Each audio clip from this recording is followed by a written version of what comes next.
Good morning student. मैं शिव कुमार आपका online शिक्षण अधिगम में स्वागत करता हूं। आपका विषय है व्यापारिक संगठन एवं पत्र व्यवहार। पिछले वीडियो में हमने प्रबंधक के से आशय, प्रबंधक का अर्थ एवं प्रबंधक के कार्यों के बारे में पढ़ा था। आज का टॉपिक है हमारा उसी के आगे का सफल प्रबंधक के गुण। एक सफल प्रबंधक में कौन कौन से गुण होने चाहिए, इसके बारे में हम आज अध्ययन करेंगे।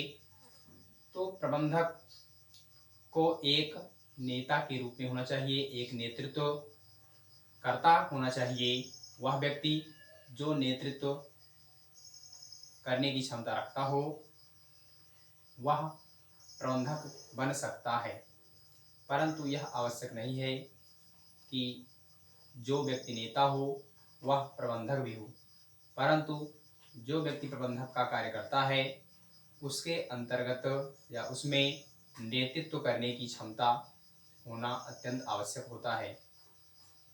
तो आएंगे, सबसे पहले हम देखेंगे सफल प्रबंधक के गुण में पहला है आपका सामान्य ज्ञान और निर्णायक शक्ति।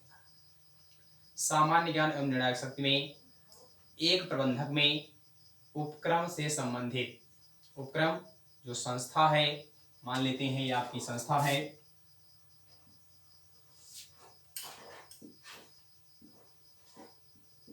ये संस्था है, संस्था में जो इससे संबंधित है कि कितनी वस्तुएं हैं, कौन कौन से किस प्रकार के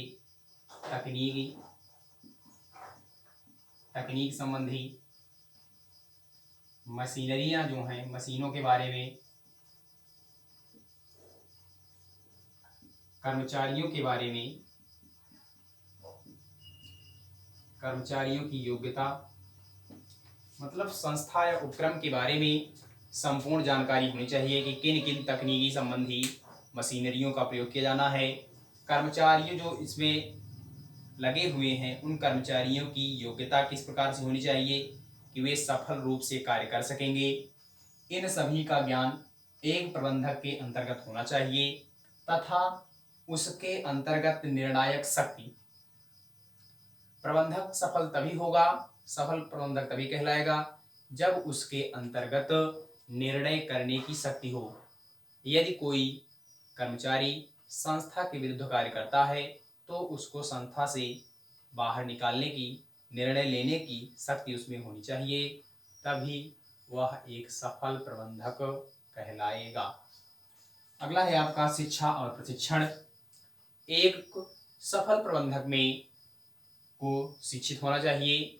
जिस स्थान पर है, जिस संस्था में है, उस संस्था के अनुरूप उसकी जो योग्यता होनी चाहिए उसकी शिक्षा प्राप्त की हो तथा ट्रेनिंग जिसे बोलते हैं प्रशिक्षण, उस कार्य से संबंधित ट्रेनिंग प्रशिक्षण भी प्राप्त की होनी चाहिए। अगला है आपका मानसिक योग्यता एवं तकनीक ज्ञान। एक प्रबंधक में का जो मानसिक योग्यता है वो सुदृढ़ होनी चाहिए, संगठित होनी चाहिए, कि तर्क बुद्धि होना चाहिए कि तर्क शक्ति भी कर सके, तथा उसमें तकनीकी ज्ञान, उसमें जो तकनीकी ज्ञान, तकनीकियों प्रयोग की जा रही हैं, संस्था में नई नई मशीनरी प्रयोग की जा रही हैं, यदि कोई मशीनरी मान लीजिए किसी कारणवश खराब हो जाती है तो उस मशीनरी के संबंध में उसको चलाने के लिए और उसको बनाने के लिए यदि उसके पास तकनीकी ज्ञान है तो वह सफल प्रबंधक कहलाएगा। अगला है आपका अनुभव। अनुभव में आएंगे, प्रबंधक को अनुभवी होना चाहिए। वह जिस संस्था में कार्य कर रहा है उस संस्था के कार्यों का उसे कुछ गत वर्षों के आधार पर, गत वर्षों में उसका अनुभव होना चाहिए उस कार्यों को कि किस प्रकार से इन कार्यों को किया जाए जिससे किसी भी प्रकार से संस्था में के विकास में कोई भी अवरुद्ध पैदा ना हो। फिर अगला है आपका स्वभाव। एक सफल प्रबंधक का स्वभाव सहनशील होना चाहिए, अनुशासन प्रिय होना चाहिए, किसी भी कर्मचारी के द्वारा किए गए कार्यों का देखरेख सुसंगठित रूप से, सुव्यवस्थित रूप से कर सके तथा कर्मचारियों में प्रोत्साहन करने की क्षमता भी होनी चाहिए। उनको प्रोत्साहित करते रहना चाहिए, जिससे वह प्रबंधक अपने संस्था के कर्मचारियों के मन में अपना एक स्थान बना लेता है, जिससे उस पर उसके कर्मचारी विश्वास करने लगते हैं। अगला है आपका दूरदर्शिता। दूरदर्शिता में आएंगे तो संस्था का जो प्रबंधक होगा उसे दूरदर्शी होना चाहिए। दूरदर्शी में क्या होगा कि भविष्य में लाभ अथवा लाभ एवं हानि की व्यवस्था करनी चाहिए कि संस्था को यदि लाभ हो रहा है तो लाभ यदि कम हो रहा है तो किन कारणों से लाभ कम हो रहा है उसकी भी देखरेख उचित रूप से करना चाहिए। यदि किसी कारणवश संस्था को हानि हो रही है तो उन हानियों से भी प्रबंधक को पूर्ण रूप से पहले से ही व्यवस्था कर लेनी चाहिए कि संस्था को किसी न अधिक से अधिक हानि का सामना ना करना पड़े। दूरदर्शिता यदि होगी तभी एक प्रबंधक सफल प्रबंधक कहलाएगा। अगला है आपका निष्पक्षता। निष्पक्षता में क्या होगा कि सफल प्रबंधक के द्वारा या एक प्रबंधक के द्वारा किसी भी कर्मचारी के प्रति किसी भी प्रकार का निष्पक्ष भावना से कार्य करना चाहिए। जैसे मान लेते हैं इसमें संस्था में कर्मचारी ए, बी, सी 3 कर्मचारी हैं। तीनों में समान रूप से कार्य करना चाहिए। यदि वे संस्था के अनुरूप कार्य कर रहे हैं तो उनमें किसी भी प्रकार का संस्था का मान लेते हैं वो जो है वो प्रबंधक है। संस्था का प्रबंधक वो है। प्रबंधक के द्वारा कर्मचारियों में किसी भी प्रकार का भेदभाव नहीं होना चाहिए। सब में समान रूप से वेतन, कमीशन या बोनस का वितरण किया जाना चाहिए। किसी भी प्रकार से न किसी को अधिक और न किसी को कम भुगतान करना चाहिए, जिससे संस्था में प्रबंधक का एक उचित स्थान, एक अलग ख्याति, एक प्रसिद्धि प्राप्त होती है। अगला है आपका जोखिम लेने की प्रवृत्ति। एक सफल प्रबंधक में जोखिम लेने का प्रवृत्ति होनी चाहिए कि संस्था को इस वर्ष में कितना लाभ हुआ है अथवा कितनी हानि हुई है, उन हानियों को वहन करने की क्षमता भी प्रबंधक में होनी चाहिए। तभी प्रबंधक आपका सफल प्रबंधक कहलाएगा। अगला है आपका समन्वय शक्ति।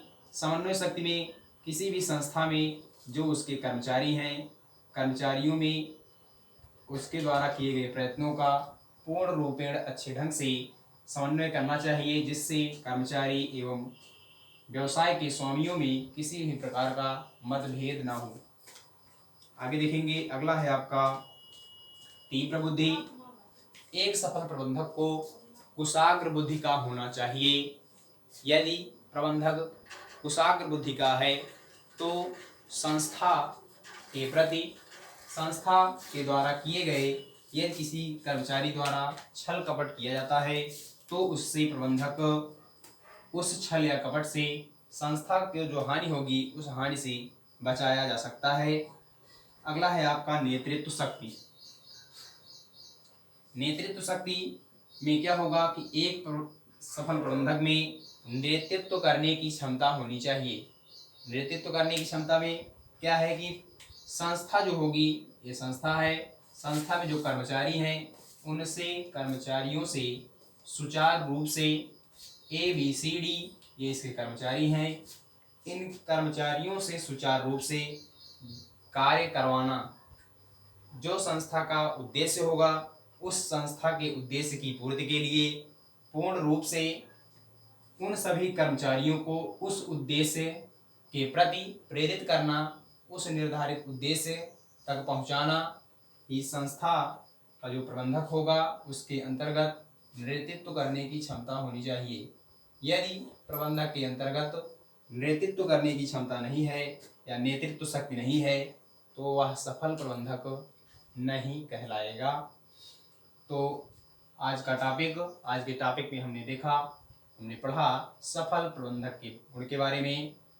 इसके आगे अगले वाले नेक्स्ट वीडियो में अगला आपका टॉपिक बताया जाएगा। आज के वीडियो में बस इतना ही।